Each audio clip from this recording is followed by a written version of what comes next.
It is the year 2481, and on the moon Island, a man floats in an hourglass-shaped tank and dreams.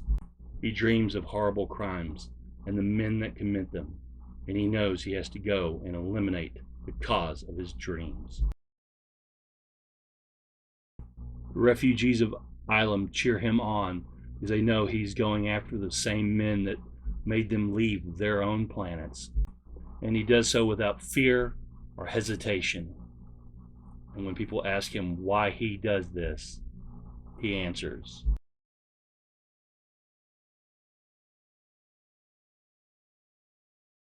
and thus we're introduced to Nexus and his universe. Nexus was originally published by Capitol as 3 black and white magazines. Nexus was created by Mike Baron and Steve Rude. They had created a series called Encyclopedias that were shopping around, but Capitol wanted a superhero series to start off with. So Baron and Rude came up with Nexus. Sandra Peel is introduced as a reporter who wants to get her story. She'll get a lot more than that. Nexus, he's such a peach. Sandra's first interview is with Dave, a Thune, who Nexus rescued. It was only his second mission as Nexus. He tells her a tale of racial injustice and horrific suffering he endured before Nexus rescued him. As she talks to others, she finds similar stories. After an attack on Ilum, Nexus relents and tells Sandra his story. Nexus is Horatio Helpop. His father was General Theodore Helpop, once called the hero of Vradek. His mother Marlis had come to plead for the release of her brother, an Avonic priest. Their courtship was quick, and they got married and found out they were going to be with child. So they went to her brother for his blessing. It did not go well. It did not go so well that the brother, Leif, helped raise an uprising that overthrew the army of General Helpop. The couple managed to escape, but not before General Theodore Helpop issued a final solution to Vradek. Their ship was drawn to the moon Island, where they found an uninhabited but idyllic home. Horatio was born on the moon Island. He was born prematurely, and the med docs told him to put him in the tank. Their lives were peaceful and cheerful until the day Horatio's mother wandered off. Her body was found months later. Horatio and his father were at peace for a while, until Horatio suffered his first attack and had to be put into the tank. He found himself in the tank, and some nights he didn't know how he got in it in the first place. And then one night, he has his first dreams about his father and what happened on Vradek. And he knew what he had to do. And after executing his own father, he stepped out of the tank one more time and saw the costume waiting for him. And Nexus was born.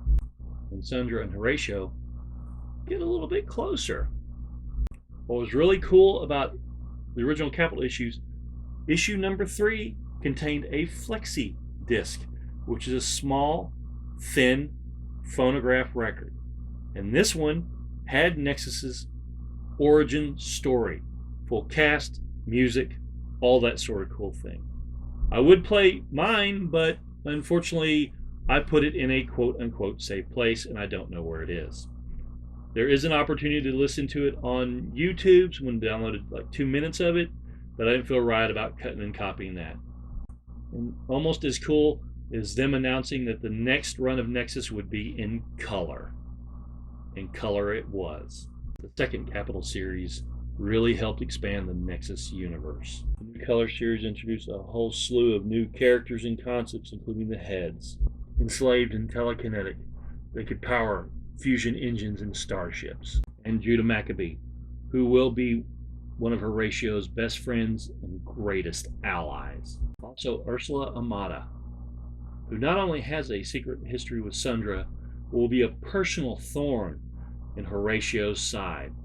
And the first meeting of Nexus with another Mike Baron creation, the Badger. And yes, I will be talking about that series coming down the road, episode 7. But originally I knew none of this. I didn't know anything about Capitol Comics. I saw this really cool ad in First Comics about this new comic that was coming out. It looked awesome. And I'm like, I need to get that first issue. Dun, dun, Done! And the first comics run ran for 74 consecutive issues up to issue 80, plus a couple of miniseries thrown in. Not too shabby. And most good stories thrive on a good supporting cast, which Nexus has. The aforementioned Sandra Peel is more than just Horatio's girlfriend, or weepy girlfriend in some series. She has proven repeatedly to be strong and capable and intelligent, holding her own in many situations. There's also Jill, Creed, Sinclair, Claude, and young Mesro, who Nexus rescued way back in the Black and White Capital issues. Well, we don't have to talk about Vooper, but we do have to talk about Tyrone, who went from permanently outraged refugee to a very distinguished president of Islam. And who, or what, is the Merc? There weren't a lot of recurring villains in Nexus because, Zap! But the one that cast the longest shadow was General Loomis. Not him because Zap, but his daughters vowed revenge on his murderers, and that was Nexus. And they had their own miniseries called Nexus that was running concurrently with issue 52 of the series. Steve Rude is a phenomenal artist, but even he had trouble making monthly deadlines. So artists like Keith Giffen, Mike Mignola, Rick Veitch, Jose Luis Garcia Lopez, Jackson Geis, and Adam Hughes all helped out. Paul Smith, a former X-Men artist, was the semi-permanent fill-in artist for a few issues too. After issue 50, Steve Rude only did a few more issues in Nexus because he was becoming a very in-demand artist. A variety of different artists worked on it. The last 10 issues were done by Punisher artist Hugh Haynes.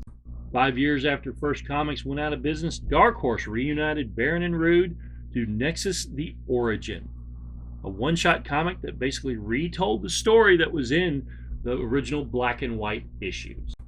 After Nexus: The Origin, Dark Horse put out the miniseries Alien Justice, Wages of Sin, Executioner's Song, GodCon, and Nightmare in Blue.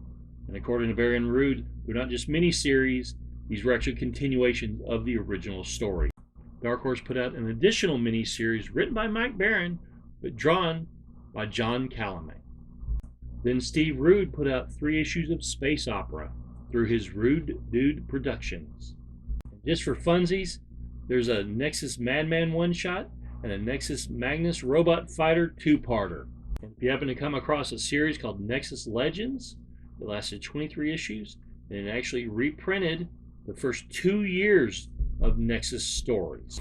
Well, I hope you enjoyed this video and come back for more.